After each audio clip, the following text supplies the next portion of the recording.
You're listening to Midlife Side Quest, the Over the Hill Gaming podcast. Here's your host, John Wall. It's August 14th, 2025, and welcome to episode 145 of Midlife Side Quest, the Over the Hill video game podcast.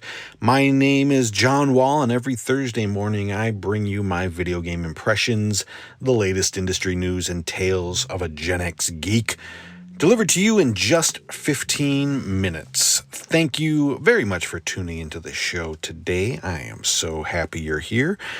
On this episode, I'm going to be talking about Wheel World. But, as always, we start the show by checking out some of the gaming news from the past week. After months of external organizations calling on consumers to boycott Microsoft and for the company to end its support of the Israeli government's continued campaign of genocide in Gaza, union workers at Microsoft-owned Arcane Studios have spoken out against their employer's actions and called for Microsoft to sever ties with Israel. Members of the STJV Workers Union, based in France, released a statement reading, quote, "We think that Microsoft has no place being accomplice of a genocide, and as Microsoft employees, we don't want to be part of this sinister project for Gaza. Moreover, we think it's our responsibility as tech workers to raise the alarm and to ensure that our technologies are used to make the voices of the oppressed heard and not facilitate their demise." End quote.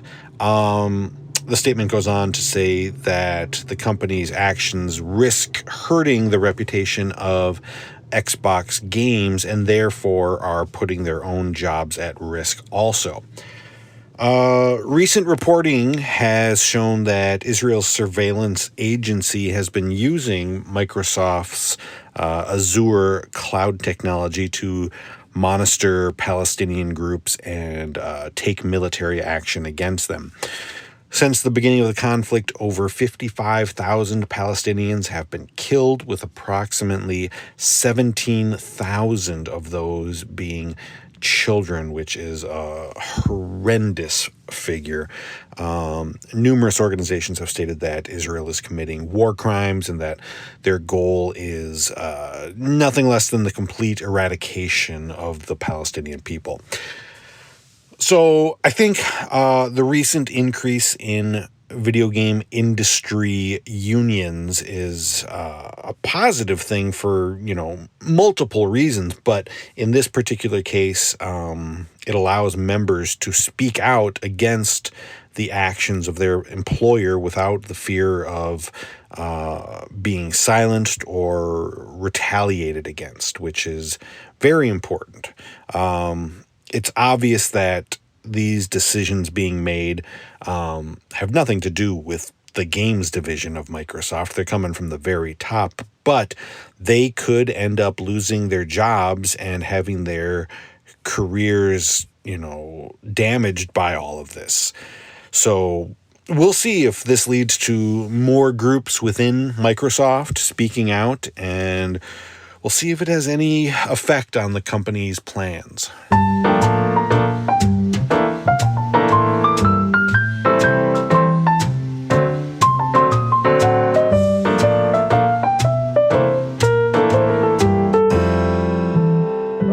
All right, so Wheel World. This is a bit of an interesting one. I was trying to think of how best to describe what this game is, and I guess what I would call it is an open world cycling RPG / racing game, if that makes any sense.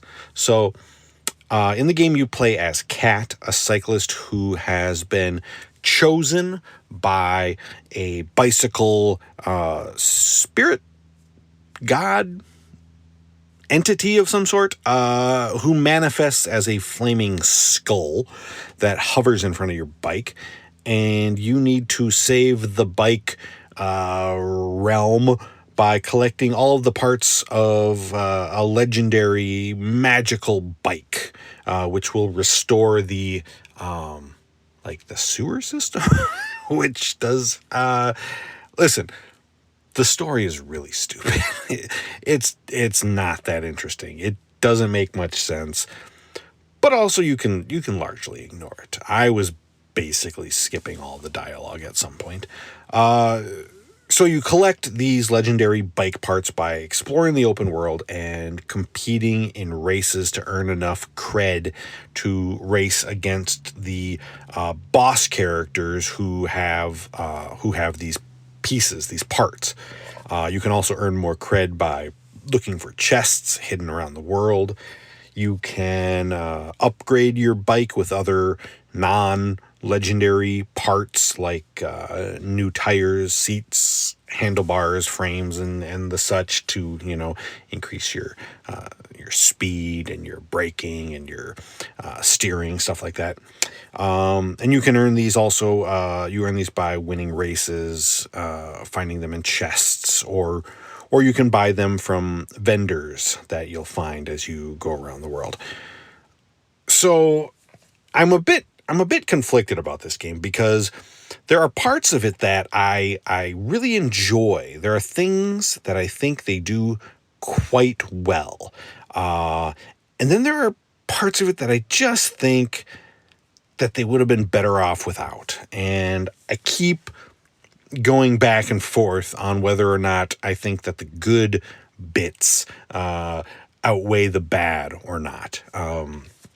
In the positive column, I think they've created a really appealing world to race around in. The game has a sort of cel-shaded look to it that reminds me of games like Sable, if you remember that from a couple of years back.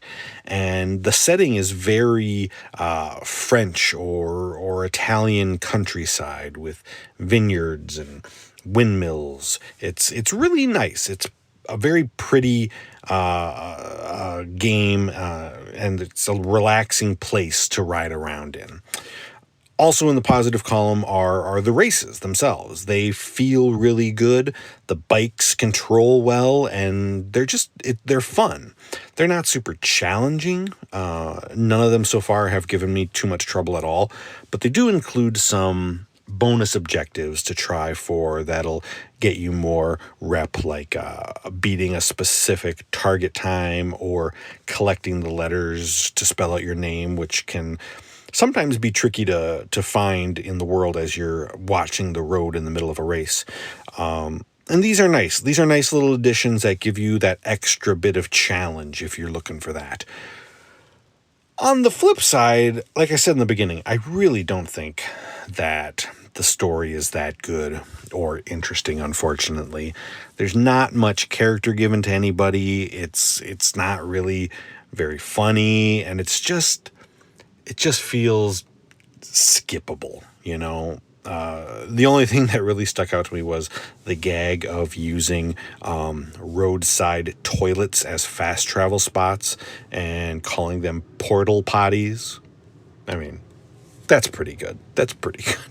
I also don't think that going around the open world is particularly interesting. I mean, it looks nice. It definitely is pleasant to look at, but I didn't really find anything too unique or compelling while I was exploring. Really, I kind of wish that Wheel World was just like a straight up racing game. Let me select my races from a track list and unlock new upgrades as I win. I'd be fine with that. The racing itself is fun enough, and it's a really nice, like I said, a nice looking game world. Speeding down the road on your bike, zipping through farmland and little coastal villages, it's enjoyable. There's something very zen and relaxing about it. It's really the rest of the package that's just unnecessary.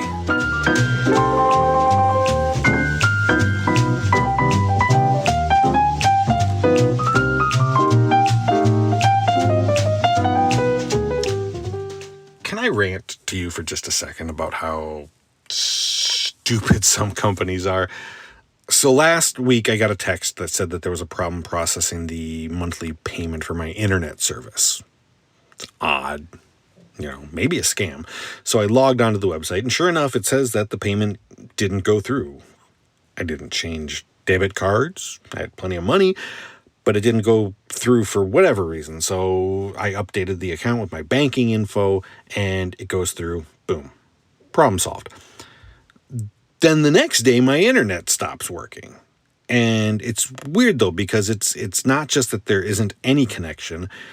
Whichever device I try to log in with, whether it's my phone or the TV or the Xbox, it takes me to some screen wanting me to verify that I'm human. But when I try to do that, the screen just refreshes and it asks me to do it again. What the hell? After fiddling around for quite a while, a couple of my devices got access. My phones all of a sudden started connecting to the Wi-Fi. But everything else didn't. So I called the internet company, the internet company. And after I give them all the information, they tell me that they are working on the problem and that it should be restored in 24 hours. Okay, fine. 24 hours later, I still don't have any internet. So I call them back up, and now they tell me that my service has been suspended due to non-payment. And I said that is incorrect. There was some sort of weird issue with the payment, but I paid it immediately after I was notified. Hold, please. Okay, they say, we see your payment, but you still have a minimum $75 due to restore the service. No, I do not. I paid my full balance, and I do not owe you one more penny. Please turn on my damn internet. Please hold again. And then they come back and they go, okay, you're right. We've turned it back on. I mean, come on. What are we doing here? It's ridiculous. Okay, anyway, I'm sorry. I had to tell somebody. Before we go this week, I also want to say I've been trying to figure out a way to interact more with friends online in the gaming space and listeners to this show. And it's been tough to do because, so much of that was done on Twitter before that died off. And people are kind of scattered around other platforms now. And honestly, like a Discord server for the show is just... it just feels like so much more work than I want to devote to it. So I came up with something else, a Facebook group. And yes, I know a lot of people don't use Facebook anymore for a lot of very valid reasons, but their, group system it's a really simple and easy way to use for people to hang out together. So if you're on Facebook and you'd like a place to hang out with like-minded people and chat about gaming stuff and just kind of hang, search for the Midlife Gaming Group and join up. It's a public group. You don't have to put in a request to be added. You can just join up. And we've already got some cool people in there. It's a good start, but more is always better. So I hope to see you in there. Thank you so much for listening to Midlife Side Quest. I really appreciate you making time in your day to hang out with me. You can catch a new episode of the show every Thursday wherever you listen to podcasts, and you can support the show by subscribing and leaving a review. That would be dandy. Until next time, be well and happy gaming.